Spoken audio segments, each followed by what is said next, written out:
The Boston Celtics bounced back to win Game 3, 117-106 behind a dominant attack of the paint. In this breakdown, we will look at the impacts of Hayward's return, Boston's offensive adjustment to attack the Heat's defense, and the counter the Heat might go to next game. My name is Coach Gibson Pyper. You can follow me on Twitter at HalfCourtHoops. If you enjoyed this video, please feel free to like and subscribe. Now, when the game first started, the Celtics' offensive goal was clear: attack Duncan Robinson. Duncan Robinson is the weakest link of the Heat's defense, and the Celtics went at him from the opening tip. The very first play of the game for the Celtics, they went to what I call short action. They have used this action against teams that switch, catching them on the high side looking for a quick roll. And in this first example, they swing it to Tatum, who cannot pass it to Brown, as Robinson switches onto him. Tatum fires it back to Smart, and because Brown rolls to the opposite short corner, this puts Duncan Robinson in rim protection and now allows Smart to finish the layup and get to the free throw line. Going to this exact action, the next play for the Celtics, a great adjustment here by Smart. Instead of passing the ball to Tatum, he ends up finding Brown on the roll when Robinson switches on the high side. Now Brown is able to finish the easy layup. The third possession in a row, this time after Bam switches onto Tatum, he finds Brown on the perimeter with Robinson guarding him, who got cross-matched in transition. Now Brown attacks Robinson with no hesitation and scores another easy basket. When the Celtics went back to this short action for what ended up being the last time for the game, Robinson switches onto Brown again, but this time he gets to the low side, not allowing the Celtics to have any advantage. The switching of the Heat stagnates the Celtics offense, and this ends in a Marcus Smart missed three with Bam Adebayo covering him.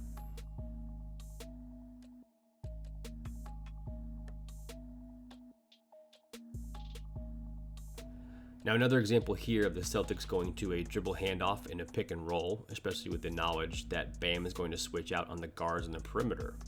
In this example, when Bam switches onto Smart, he finds Tatum lifting on the wing, who is then able to attack Robinson easily and finish the layup, since one of the downsides of switching is that the Heat's rim protection in Bam Adebayo is now pulled out on the perimeter guarding Smart. Now, the Heat do a great job switching and staying disciplined in this initial action, which I call wide dribble, that the Celtics run up top, which is just a pin down and back into a dribble handoff. And take notice again here that Bam is switched onto Kemba. As Smart reverses the ball and goes into a ball screen for Brown, Robinson then switches onto Brown. This automatically makes Brown drive to the rim. He ends up missing the layup, but since Bam is on Kemba on the perimeter, this allows Tice to finish the offensive rebound. Now, there's actually almost an exact play-for-play, action-for-action example from this in the third quarter. The Celtics run their same exact wide dribble action. Bam switches onto Kemba.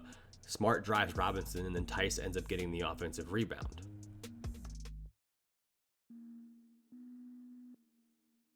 Jaylen Brown on this possession is going to contest a three and then run out. So on the other side of the floor, he seals Robinson in transition, drawing a foul and finishing through contact. Now, continuing the theme of Bam switching the ball screen, Tatum lifting, and then this time driving into the post, we can see here this is pretty much a priority. Get Bam switched, lift the guard, especially who's guarding Robinson, and then draw the foul on Robinson again with Tatum in the post. Now, while the Celtics attacked and scored on Robinson often, they also found ways to capitalize off the drives when the Heat helped. In this example, Crowder helps in the gap, so Kemba passes it to Brown, who now attacks the closeout downhill and finishes over Bam Adebayo. And when the Celtics really needed a bucket late to slow the Heat run, Hayward attacks the Robinson closeout and then finds Kemba Walker for an open three in the corner. And not only the priority was to attack Robinson, but the Celtics relentlessly attacked the paint in Game 3, ending up scoring 60 points in the paint, which according to ESPN stats is tied for the most in a playoff game over the last 20 postseasons. Now in Game 1, the Celtics scored 26 points in the paint, Game 2 46, so the clear goal was to keep attacking the rim, and tonight they were able to take advantage of this by going small ball. Gordon Hayward returned, and you can clearly see his impact right away.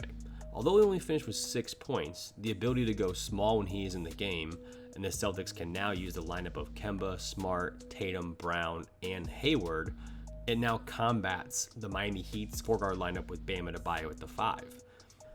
Goran Dragic has been masterful through the first two games, and it really reminds me of the 2017 Eurobasket run in which he was so dominant and in control alongside Luka, leading them to the gold. In the first two games, he scored 29 and 25 points, was extremely efficient, and his ability to create for others was on full display with his connection with Bam Adebayo. In game one, it was more of the scoring out of the ball screen that hurt the Celtics defense. With his ability to attack downhill versus Celtics big, whether it was Tice or Cantor, he was able to score with little resistance. In game two, he started off attacking Cantor in the first half, then in the third quarter was able to find Bam as the roll man, with ultimately the Heat ball screen attack leading to that big third quarter to give them the lead.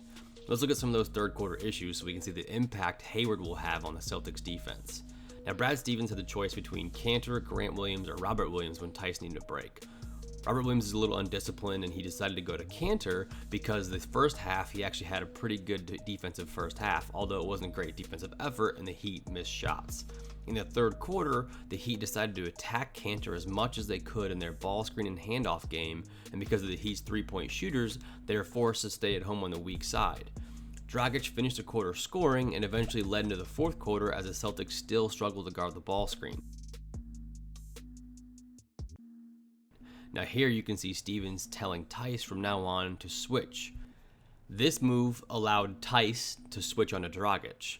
The biggest difference here is Dragic was able to hit a three and then a pull-up against Tice. Two pretty tough shots, but these two possessions helped the Heat seal the game and win game two. Now in game three, the story was different, but not at first. Dragic was able to find Bam as a roll man after they'd run their normal 21 chase action. He caught Tice in a cross match that he was able to hit a three against him, then found Bam on the roll again with Tice defending in ball screen coverage. In the few possessions that Cantor did play in the second quarter, Dragic was able to create the advantage and found Jones Jr. for the three in the corner.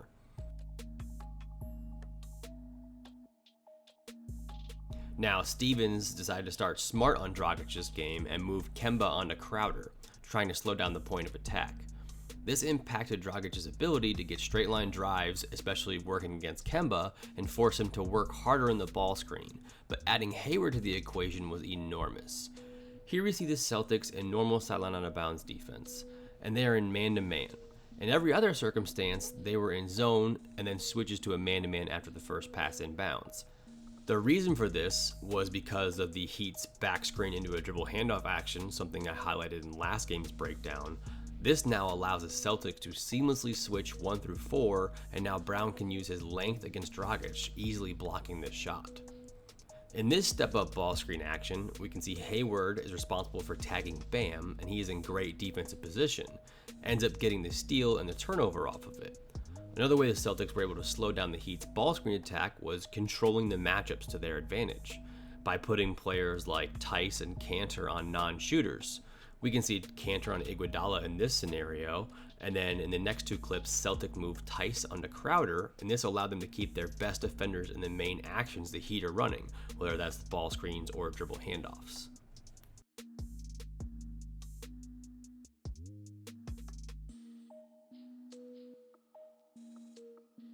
In the second quarter with the Celtics up 4, Brad Stevens went to the lineup of Smart, Kemba, Brown, Tatum, and Hayward, the Celtics small ball. The Miami Heat decided to start off going to their floppy action, this looks to get shooters open, and then flash Bam to the elbow, which goes into their normal handoff ball screen action in their motion offense. Since the Celtics now can switch pretty much everything, Brown switches onto Butler, forces a turnover, that leads to an easy Tatum dunk with no contest in primary break. Next, the Heat go right back to Bam at the elbow, almost in the same spot, with Hero coming off of the Chicago action, a pin down into a dribble handoff, with Kemba defending him. Hero had it going in the second quarter and ends up getting a pretty clean look, but misses the three, which leads to Tatum outletting it to Brown for another easy dunk. Now on defense, the Celtic defended Bam with Brown when they went small, and when the Heat yet again tried to get him the ball in the middle of the floor, Brown gets another steal that leads to a dunk for him in transition. With Kemba in the game, the Celtics small, they are now going to go zone, sideline out of bounds, then switch to man after the first pass. The problem here is the switching back to man was a little bit late and allows Jimmy Butler to get an open look from floater range that he ends up missing. Now, one unique thing about the Celtics small ball is their physicality, even on offense. The Celtics elect to post up Marcus Smart here versus Dragic.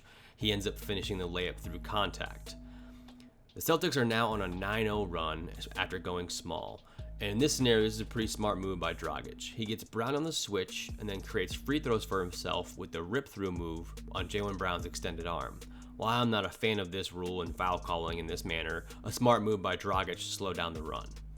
The Celtics go to their stack action next, and in this scenario they're trying to get Hero on the switch using Kemba as a ball screener. Once they do, I love what happens here as Smart cuts to clear space and they're 5 out, and as Tatum is attacking on the weak side, Hayward's going to set a random flare screen for Kemba. Now, while they did not score directly off either of these actions, this created an advantage for him as Kemba knocks down the tough 3, putting the Celtics up 13 after the review.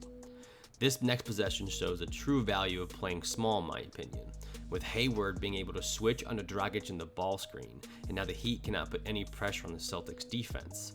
Ultimately, Brown gets the deflection that leads to a turnover and allows the Celtics to stay up 13 going into the half.